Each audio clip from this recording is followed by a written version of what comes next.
one of the topics that we have brought up repeatedly in the podcast is cybersecurity, security in general. And that is because it is a really important topic. Dennis, I think that this is something that I think the developments and the things that change in the industry happen every single day. Yeah, and the bad guys keep getting worse and keep challenging us all. And this is not only for business, this is for your personal life as well, because we're all on apps and emails and all that kind of stuff. And so we're all potential targets for these crazy guys out there that are doing crazy things and mean things. And with AI, it even ratchets them up. AI is a good thing, but this is where AI is a bad thing. This is the dark side of it. It's the dark side of what, and it's the good and the bad of what we deal with. And so, October is Cybersecurity Month. And so today's September 30th, and we've got Bob Quandt with Bullseye Compliance joining us to talk about, I'm going to say, just some common sense things you can do. I mean, he doesn't get into the nitty gritty. He talks about things you and your employees or you and your family can do just to help create that extra layer of security that's out there to help avoid these bad people that are out there being crazy. Yeah, don't sleep on this one. This is an important topic. And if there is an opportunity for someone to, I don't say make money, scam money out of, individuals, big companies, small companies, charities, nonprofits, it doesn't matter. We're all targets. And so this is something that's never going to go away. It's going to be something that's always going to be here. So this is one you definitely need to give it a listen. It's definitely worthwhile podcast, and Bob brings up some really good points. So let's take a listen to this one. WFH with two guys. Now here's Benny and Dennis.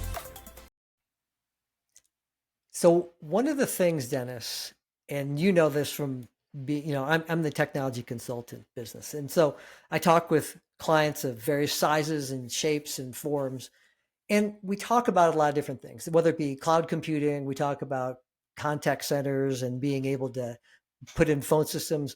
I even talk to clients about merchant card services. And depending upon what their needs are, we have different things that we talk about. But without a doubt, 100% of the clients that I talk to, regardless of size, industry, whatever, I talk to them about cybersecurity because I don't think we can underestimate the importance of what cybersecurity protection, security protection in general for a company happens to be. Yeah, and unfortunately, people kind of sometimes just lapse and don't even think about it. And people are constantly, the bad guys are trying to be bad, and the good guys, we all try to do our stuff. And you kind of take it for granted that there's these people that are just doing everything possible to get to you, your information. And with AI, they can really outsmart you in today's world too. That's the other challenge. So it's not, I was listening to some newscast yesterday, and someone had lost a bunch of money because they had recorded the voice and it sounded like the daughter. And so they had, gone through this whole thing and basically withdrew the money and gave it to her, and then come to find out it wasn't her. And so, there's all kinds of things but there's things you can do. And a lot of it's just common sense, smart things, and to be aware. And I think, you can't let your guard down because the bad guys are going to keep being bad. And with AI and software and all our information, it's out there. So it's, you've got to do your thing. So we've got a guest on today to help us talk about that. And October is Security Month. And so that's why we've got Bob Quandt on to talk about security. Bob, hey, it's great to have you back. Welcome back. Hey, great Bob. to be here. Thank you, Benny. Thank you, Dennis. It's great to be here, and great timing, like you said, with October coming up. This has been traditional Cybersecurity Awareness Month. I know for the at least 15 of the 20 years I've been in the business. So thanks for having me. Yeah. And so, for our listeners, we want you guys definitely to focus on it in October, but hopefully the other 11 months of the year you focus on it as well. But it's one to keep it top of, and it, again, Benny, you hit on it. Everyone thinks it's the big guys that they're going to go after. It's the small ones. I had a client that they're in the retail world. So, they're a good sized company, but they're not huge. But the company that supported them with software got basically taken down. And so they had the whole month of April that they couldn't operate in their system, and they had to go back to manually taking orders, which was devastating for them and all the other clients of this software company that they were working with, because someone had hacked in and basically taken control of their database and couldn't, they couldn't process their orders. And so it can happen to anybody in today's world. Yeah, absolutely. And I think I've mentioned that in the past. I think the last time we were on there, Dennis, too, was that a lot of these larger organizations, they've tightened their controls. They're definitely not immune to it because we see it in the headlines all the time. The large organizations getting hit, but they've tightened some of their controls where a lot of people are going after easy targets, and unfortunately, a lot of those easy targets are the small, medium-sized businesses out there that haven't spent the money or invested the time into building out their security controls. So, and it's one of those things where it's kind of like insurance. You hate to pay for it, but when a disaster happens and you don't have it, it makes the disaster 10 times worse. And there's lots of things, Bob, I think you're going to share with the listeners. There's just some common sense things you can do without spending a ton of money or any money on. Some of this is just smart processes and things that people can do individually on their own. And I think this applies not only to a business, but also applies to your personal life, because we all have personal emails and all this other stuff. So it's not just business related. Yeah, absolutely. And I think one of the things to focus on, and in the past, I would recommend anybody, if you go to CISA.gov for the month of October, they'll have just a slew of information out there about October and things that you can look at and even train your staff. And so one of the things that, even if you are a small business, just yourself, or you have several people that are working with you, is really one of your weakest links is always going to be the end user, the person that's in front of the computer. That's who the social engineers are going after. That's who they're trying to trick. And so I wanted to focus on a few things that have been, CISA, which is a government organization that helps kind of provide documentation around security, things to be aware of. I wanted to provide some things, like you said, Dennis, some common sense items that you can give to your end users and also for yourself, just to protect yourself in the workplace, but also at home. And I can just start going through those if that works, or however y'all. Yeah, jump in it. Jump. So one of the things that I see a lot and would recommend is just the use of strong passwords and password managers. If you haven't used a password manager, there's lots out there. Usually for individual use, it's free. For if you have a small work account, there'll be some cost to it. Solutions like LastPass, Bitwarden, that are out there. Yeah, but really, with these, I use OnePass. I think it's $119 a year or whatever. It's the best $119 that I spend, because it creates the passwords for us. Instead of 123 or 123 password or whatever it is people use all the time, it creates those crazy ones. Now, it's not easy to type, so you have to copy and paste, but it creates those, and it just makes life so much easier.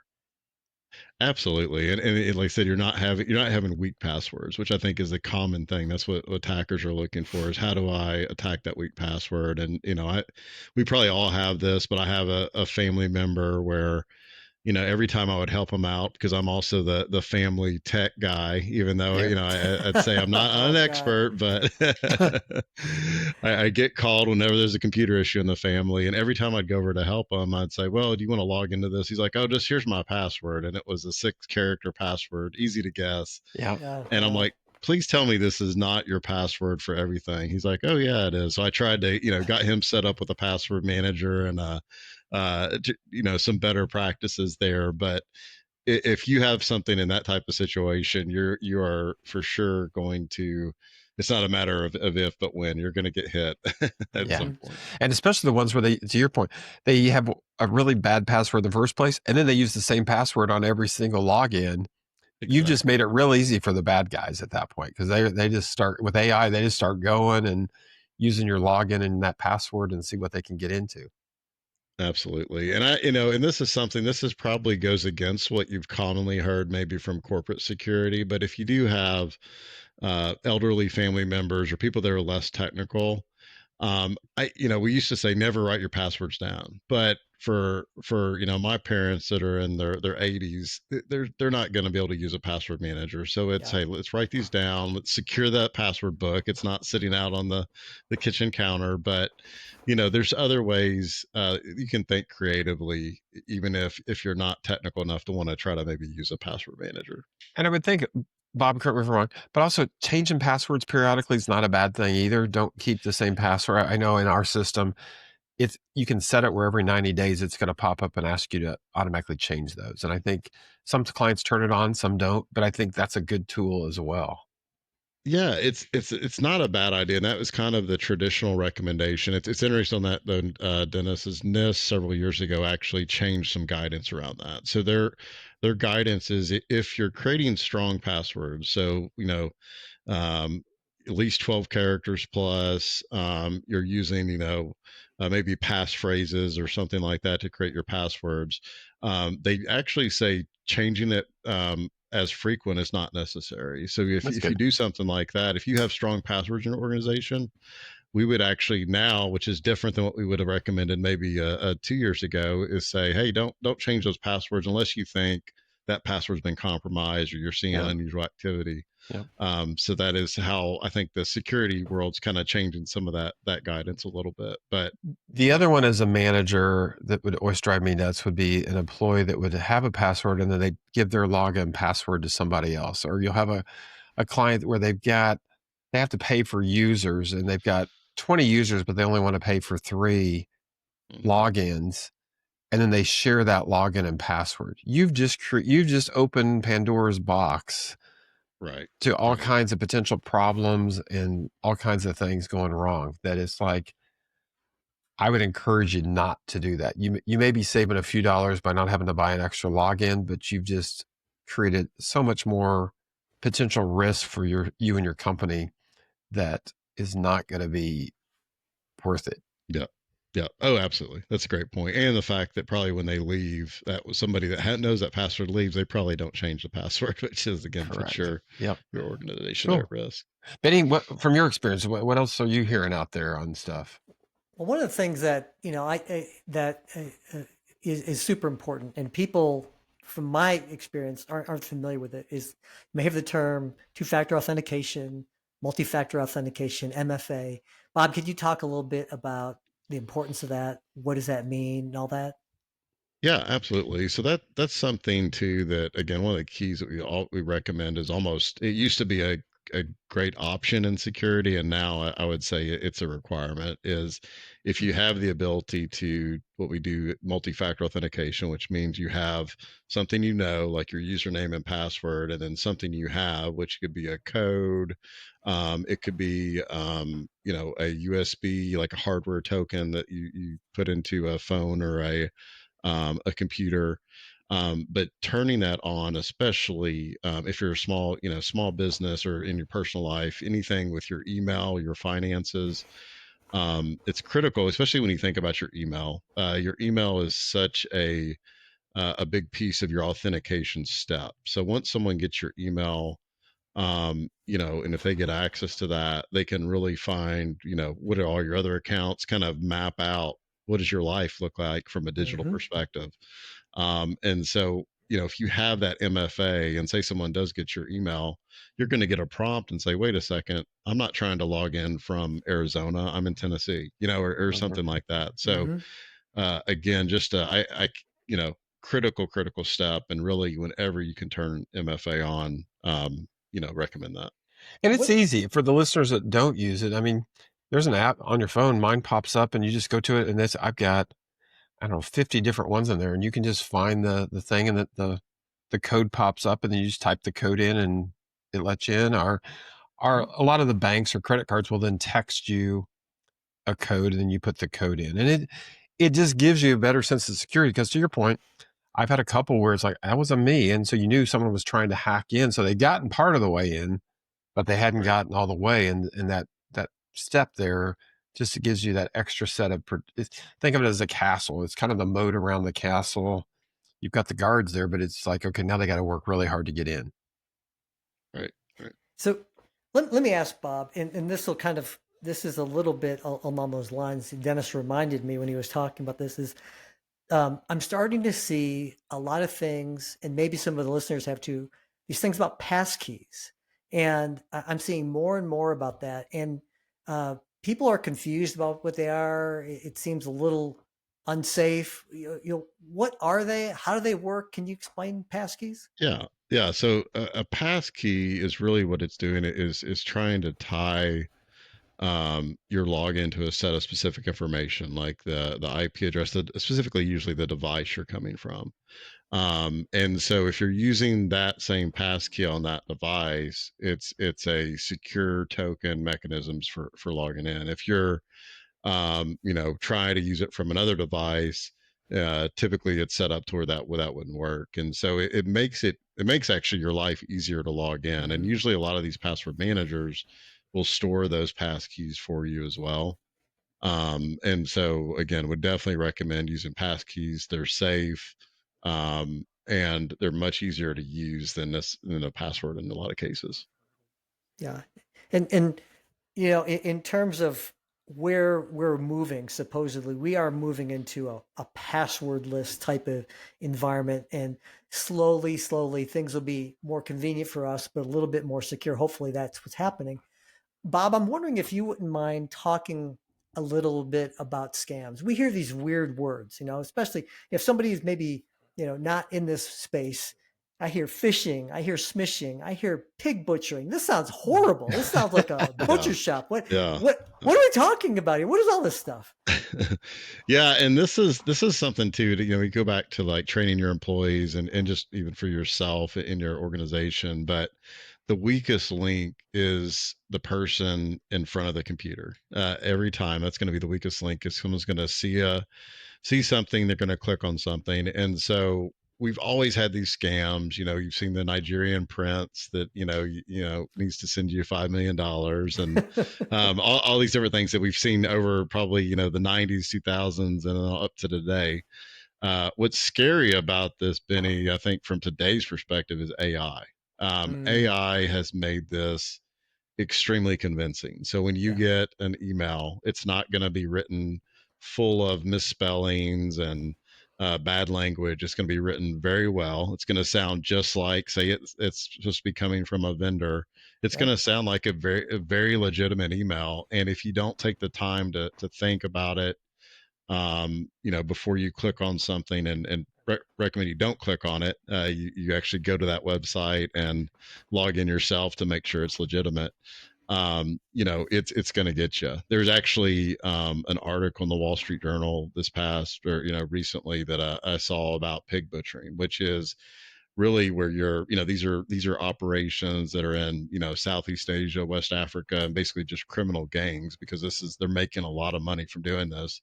But they build trust with these victims, and what they call fatten up the pig, which is the victim, and they'll cultivate either a romantic connection or even like a just some type of friendly connection with the person, where they trust them to invest their money, do different things. They pick on elderly people a lot. This article was talking about this gentleman had kind of an early form of dementia, and just was sending, I think, lost like $5 million, where he was the one sending them the money. So that from a bank perspective, what's their culpability in that as well. But they're sending this money, so these scams are just getting worse and worse every day. And I think my advice on that is, yeah, I hate to say, be like more like security guys like myself, but don't trust everything that you see. Most things you see coming through are something that you need to stop and think about before responding. So Bob, like in my Hotmail, I know it has a junk folder, and a lot of things go into the junk folder. I mean, I look through them, but I mean, like, the other day there was one from, it was supposedly Bank of America, but then the email address, it didn't have Bank of America. It had and so you knew right away it was junk. They were using the Bank of America logo, but it was not Bank of America. I mean, so is it kind of fair if it's in junk? It's probably junk, and you're better off just. I mean, there may be some things in there, and you can move it to your end folder, but most of it probably just delete it and be done with it. Yeah, absolutely. And then to add to that too, that you're going to have some things that don't get caught by these junk filters. There's just so much. There's only so much Microsoft, Right. Google can keep up with, and there are going to be things, especially if they're targeted at you, they're going to get through. So, question for you. So if one comes in and it's in junk, and I don't open it and just delete it, it's gone. And I do the thing sometimes, especially if it looks really, really weird. I'll do report it to phishing or whatever. So is that worthwhile doing, or is that a waste of time and effort? Or Yeah, I think it's good to do it because all you're doing is you're helping train whatever email service you're using. So if it's Microsoft or Google, they get so many of those emails in, they're Okay. going to start blocking those accounts, or they're going to evaluate it further. So I do recommend doing it. I'd say if it's in your junk email, I'll be honest, I'm probably similar to you, Dennis. There's so much junk in there that I just delete it. I don't even bother with it. If it's one of them that looks really, really bad, or where they're asking for money, those are the ones I'll send to phishing, because it's like there's some elderly person that's going to fall for this, and hopefully I can help them. Absolutely. Yeah. Absolutely. So if it does get into your email, your inbox, and you for some reason open it, so let's say that one Bank of America one came, but it really wasn't Bank of America, is that the problem at that point? Could they have stuff in there that then gets into your computer, or is it more that they're just trying to get you to communicate back and forth with them? They're just trying to get you to communicate back and forth. So there could be, in some cases, they may have some information on you. And again, there's been so many breaches over the years. I Right. mean, you think of the Equifax breach being probably one of the bigger ones, where they pretty much got every American, or you just look at the Change Healthcare breach that happened last year. Yeah. I mean, hundreds of millions of people's social security numbers, addresses, information. You start taking that, and then you start using AI, data mining, all these other tools that are out there. You can start building a profile pretty quickly. And so if somebody wants to target you, they probably have a lot of information. And so all we can do is, I loved your analogy earlier, Dennis, of a castle and a moat. Is all we can do is try to make sure that we have layered defenses. So if they got through, they got some information. Well, hey, I'm going to get a notice on my phone that someone's trying to log in from Arizona, and I'm in Tennessee. So I'm gonna see that and stop it. Awesome. But you really do have to I think everybody should basically consider that their data has been compromised. There's no way exactly. Something's been compromised, especially with AI. And I mean, because there's so many things we all sign up for, we do, and online, your data out there about your name, your email, your address, the world has that. And unfortunately, they probably have your social security number as well. And so now you've got to be the defense, and you can't sue somebody or whatever for it, because it's just, there's so much of it's just out there in today's world. Right.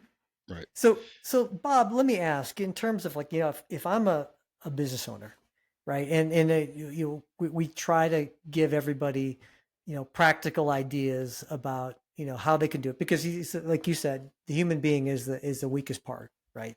But I want to know now, today, if I'm in an environment, how threatened am I? How much of a target am I today? I mean, I've maybe, I bought a firewall 7 years ago from, my IT guy, and I have Norton on my computers. I think I've done a decent job, but, maybe we don't know exactly, the big holes. What can a company do? Yeah, I think if you start, you look at what your landscape look like. So if you have Microsoft, M365, which I think a lot of organizations have, or you have Google, really look at some of those security controls that those organizations provide. And you may need, somebody to help you, like an MSP or something like that, to come in and help you implement some of those basic controls. But for instance, if you go to say you're Microsoft 365, they have a whole section on security where you can go and you can see your security score in Microsoft 365, and it'll say, hey, you're 55 out of 100% score. And here's a list of items that we recommend you do to help protect yourself. And it may be, hey, add additional phishing or detection around emails to block, instead of being a more, hey, allow more emails in, kind of be a more restrictive approach to that.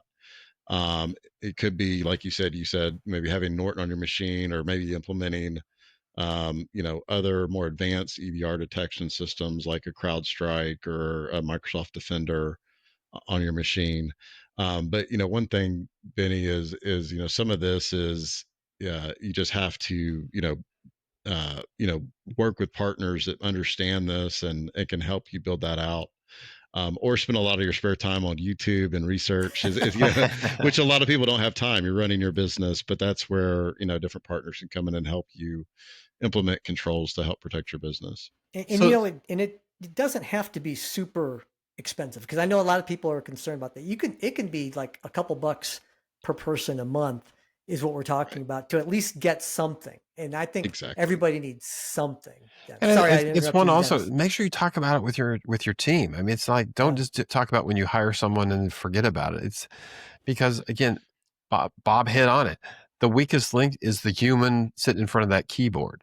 So you can Mm-hmm. put all the safety nets and all the other stuff in place, but if the person at the keyboard is not thinking and being aware of some of this stuff, you're for naught. So it's like, okay, you got to make it a point. And so that's why October is Security Month. I mean, I would encourage everybody to sit down with your team and just have a brief discussion around some basic things that Bob just talked about related to security, and just make sure your team is prepared and aware of those things. Yeah. All right. Yeah, and Dennis, sitting down here as a team, that's a great point. That's really what this is about. Like I said, this is Security Awareness Month. And again, there's a lot of free resources, like I mentioned. CISA.gov is a great resource to get information. And one other point, that I did want to bring up that is important is, we talked about passwords, we talked about MFA, we talked about scams and phishing and being alert on that. The other one is Mm-hmm. is updating your software. Yeah. There are vulnerabilities that are coming out every day. And for the most part, if your Windows, Mac, it does, your iPhone, Android, Mm-hmm. whatever those, you can set up with auto updates. And so I would just recommend you set up auto updates on all your devices, all your employees' devices, to make sure that those machines are constantly getting the latest security updates. I would say, even when you get an update from app, when you think it's just functionality, if you go down to those notes, you're getting security updates in almost every single update that's coming out. Yeah. Yep. Yeah. Um, and so that's kind of the other pillar there that I would just like to mention is make sure you're keeping your systems up to date. Yeah.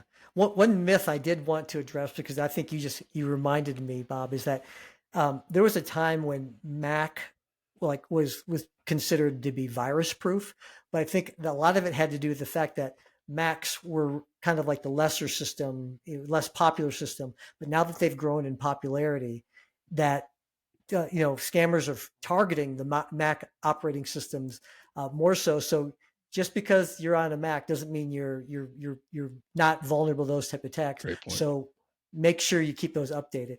We could talk about this for a long time. I think there's a lot to this, and there's much more that Bob didn't get into. So I know some folks are going to have some questions for you, Bob, that maybe that would be specific for their company that they need some help with. But what's the best way for people to get in touch with you if they want to learn a little bit more, and maybe you could help them out? Yeah, a couple things. One is they can go anytime to bullseyecompliance.com. And on that website, there's a contact us form. Fill that out, and someone will get back with you quickly and see how we can help you out. The other thing is we created this security assessment tool, which it was Mm, free, that anybody can go to and take a quick security assessment for their organization to see kind of where they stand. And then based on that, we'll give you some recommendations on what you can do. There's no obligation to it. Yep. And thank you, Dennis. Dennis just pulled it up here on the screen. But yeah, you can go in, complete that information, and we'll reach out to you and give you some, points and tips on what you can do to help improve your security program. yeah. Well, great. That's awful generous, and I think that's something that without understanding better what your situation is, you'll never know what kind of vulnerabilities you have. And I'll tell you, if you have never been attacked by a virus or malware or ransomware, count yourself lucky. It's a matter of time. I've had to deal with this with clients, and it is a nightmare. It is absolutely a nightmare. It's awful. Yeah. It's And awful. It's horrible. So, Bob, thank you so much for stopping by today. We really appreciate you. the time. It's always great to have you here. But thanks again. You guys, Security Awareness Month for October. Thanks again for stopping by. Thank you. Bye, guys. All right. Bye-bye. You've been listening to WFH with Two Guys. We'll see you next time.